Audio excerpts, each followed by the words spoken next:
पार्वती, पीछे भोला भंडारी, बड़े मगन है। बचपन में दर्शन हुए थे भगवान के, अब दोबारा फिर दर्शन होंगे। आगे बढ़े, लेकिन महाराष्ट्र में घुस भी नहीं पाए, उससे पहले एक लड़की ने दरवाजे पे ही खड़ा कर लिया, खड़ी हो जा। पार्वती बोली हम तो महाराज देखने आए। देखो, खूब देखो, ऐसे थोड़ी देखोगी। कैसे देखेंगे, परिचय बता, कहां से आई, क्या नाम है आपका, क्या रहती हो। पार्वती मन में सोचने लगी हम अपना परिचय तो दे देंगे, जो पीछे घूंघट मारे खड़े के लिए क्या कहेंगे ये कौन है। बोले तुमने हमें पहचाना नहीं, मैं हूं ना, कई दूर से नहीं, कैलाश पर्वत से ही आई हूं। अरे गोपी बोली माफ करना पार्वती जी, भूली गई, आप जाओ आप जाओ। अब पार्वती अंदर घुसी, भोले बाबा घूंघट मारे पीछे ही लगे। अब गोपी ने खड़ा कर लिया, खड़ी हो जा। तुम ही तो बता कहां से आई। अब बोल नहीं रहे, चुपचाप खड़े, बोलते तो पोल खुल रही है, अब बोल नहीं रहे। पार्वती ने मुड़ के देखा, शंकर जी तो दरवाजे पे ही रह गए, लौटे आई और बोली क्यों, इन्हें क्यों नहीं जाने दिया, इन्हें कहा क्यों रोक लिया। गोपी बोली माफ करना पार्वती, हम आपको तो जानते हैं, भोले बाबा की पत्नी है, और जी तुम्हारे साथ आई है, घूंघट मारे खड़ी है, जे मेरे समझ में नहीं आए, अगर तुम ही लेके आई हो तो तुम ही इनका परिचय बता कौन है।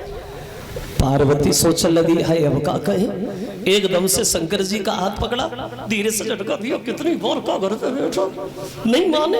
अब ये बता मुझसे क्या कहे कि तुम हो कौन। शंकर जी ने भी सारा कर दिया, मनवया सो कहते ना भीतर लोग पहुंच चले, फिर काय पे तो सब देख ही जाइए। अब पार्वती बात बदल गई, आपने ने पहचाना नहीं, पहचाना इसलिए नहीं, कभी देखा नहीं, ये है ना कोई गैर थोड़ी। बोले कौन है, बोले सुनो ना कौन है।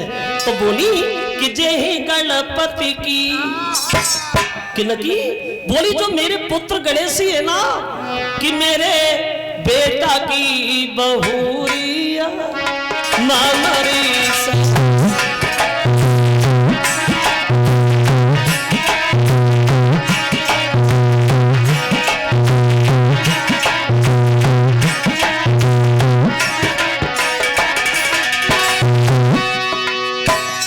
ये हमारे पुत्र गणेश की पत्नी है। गोपी बोली गणेश की पत्नी, गणेश की शादी हो गई। बोले और का, अबे कितने दिन वाले, अबे तो भाई। तो गोपी बोली पार्वती लगता है शादी खूब देखभाल करी है, बहू अपन से लंबी ढूंढी है। बोले हाँ कब बारह की ढूंढी है। तो गोपी बोली पार्वती एक बात बता दीजिए, करी नहीं शादी अपने लला की, खबर लो नहीं भिजवाई। घूंघट ने घूंघटने का हटैयो देखे, कैसी बहुरी आई, कैसी बेटा की बहुरिया।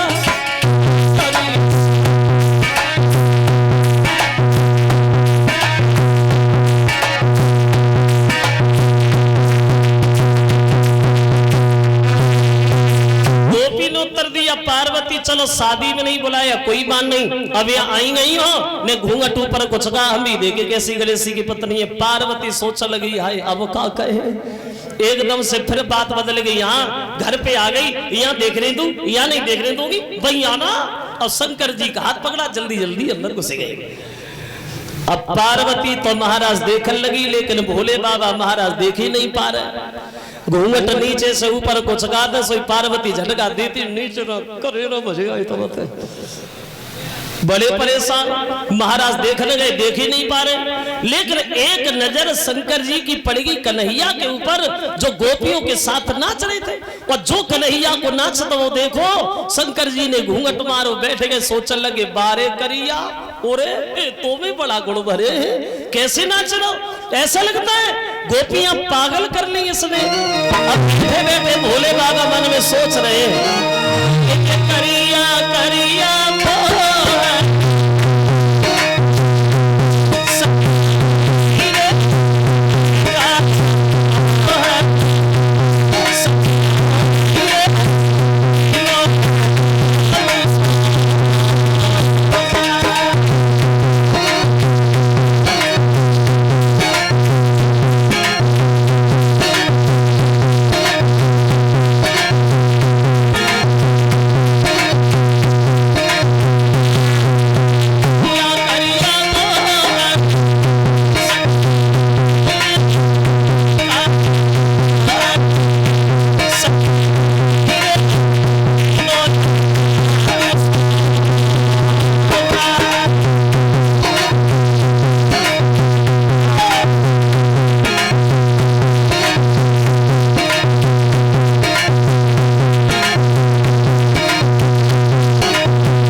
श्याम के संग नाच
चैन नायो नाथ को अब सुंदर छटा निहारे सोई डमरूली नो हाथ में बसाली धरी उतारे और कूद पड़े महारास में दिल पार्वती हैरान और नाचे गोपिन संग में बेगोपेश्वर भगवान। तसल्ली नहीं आई, साड़ी उतारी दूर फेंक दी, डमरू लिया, गोपियों के बीच कूद पड़े, नाचना शुरू हो गए।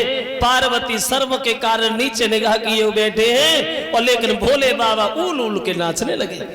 तब इनकी पहचान हुई, शंकर जी आए लेकिन जनाने बन के आए, तब इनका नाम पड़ा है गोपेश्वर। अब क्या हुआ, महाराज हो रहा है लेकिन लड़कियां अपने मन में घमंड कर बैठे। अब तो कन्हैया हमारे बंधन में है, हमने कहा महाराज करो तो किया और अब कहेंगे बर्तन साफ करो तो करेंगे, किधर जाएंगे। तो गोपियों के घमंड को दूर करने के लिए थोड़ी देर को भगवान अंतर्ध्यान हो गए। वहां चारों तरफ अंधकार ही अंधकार छा गया, प्रकाश नष्ट हो गया। तो कन्हैया से क्षमा मांगने लगी, प्रभु अब दोबारा जीवन में घमंड कभी नहीं आएगा, हमें क्षमा करो। फिर सबके बीच आते हैं और बड़ा हंसी उल्लास के साथ महाराज का काम संपन्न करते हैं। भोले बाबा पर्वत के लिए चले गए और कन्हैया वृंदावन में लौटे आए। ये 101 रुपया दादा टेलर भूर नगरिया, 201 रुपया जयदेव सिंह मन्नू ये भूर नगरिया और 500 रुपया मास्टर राजेश